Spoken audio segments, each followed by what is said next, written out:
Hello সবাইকে সবাইকে আমার চ্যানেল দি ফুডি প্লেটে ওয়েলকাম জানিয়ে শুরু করছি আজকের আমার একটি নতুন রান্না। আগে বলো তোমরা সবাই কেমন আছো? এখন চলছে বর্ষাকাল, আর এই বর্ষাকালে আমরা পাই কোনোদিন ঝমঝমিয়ে বৃষ্টি, কোনোদিন টিপ টিপ করে বৃষ্টি।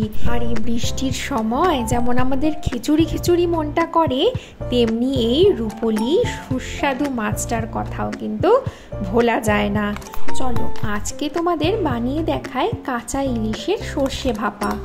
প্রথমেই আমি নিয়ে নিয়েছি একটা স্টিলের টিফিন বক্স, তার মধ্যে ইলিশ মাছ আমি একবার ধুয়ে ওর মধ্যে দিয়ে দিয়েছি।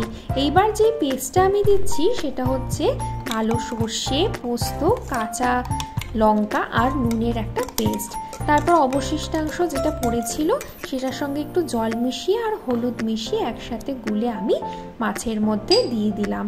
সামান্য পরিমাণ একটু নুনও দিচ্ছি, কারণ আগে আমি সর্ষে বাটার সময় কিন্তু নুন দিয়ে বেটেছি, তাই অল্প একটু নুন দিলাম। এইবার কাঁচা মাছের সঙ্গে সমস্ত মিশ্রণটা আমি মাখিয়ে নিচ্ছি। মা ঠাকুমারা বলতেন ইলিশ মাছের স্বাদ হচ্ছে তার গন্ধেই। তো ইলিশ মাছ কখনোই ভেজে এরকম ভাপা করা হতো না, কাঁচা মাছের সাথেই মশলা মাখিয়ে ভাপা বসানো হতো।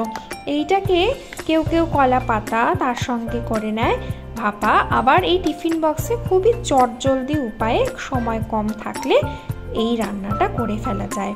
তো আমিও সেইভাবেই কাঁচা মাছ দিয়ে রান্নাটা করছি, খেতেও ভীষণ সুন্দর হয় এই রান্নাটি।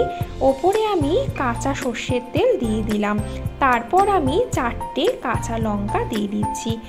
এইবার এই সেমভাবে আর কিচ্ছু আমি এর মধ্যে নাড়াচাড়া করব না, টিফিন বক্সের ঢাকনাটা আমি এর মধ্যে চাপা দিয়ে দেবো। ব্যাস, এই রান্নায় কিন্তু আর কিচ্ছুটি করার নেই। আমি ওখানে একটা কড়ার মধ্যে জল দিয়ে জল ফোটাতে বসিয়ে দিয়েছি। এবার ওর মধ্যে টিফিন বক্সটা আমি দিয়ে ঢাকনা চাপা দিয়ে মিনিট 15 থেকে 20 আমি এইভাবে ভাপিয়ে নেব। মিনিট 20 পর আমি এটাকে দিয়ে রেখেছি নামিয়ে। এইবার এটা যখন ঠান্ডা হয়েছে তারপর আমি ঢাকনাটা খুললাম।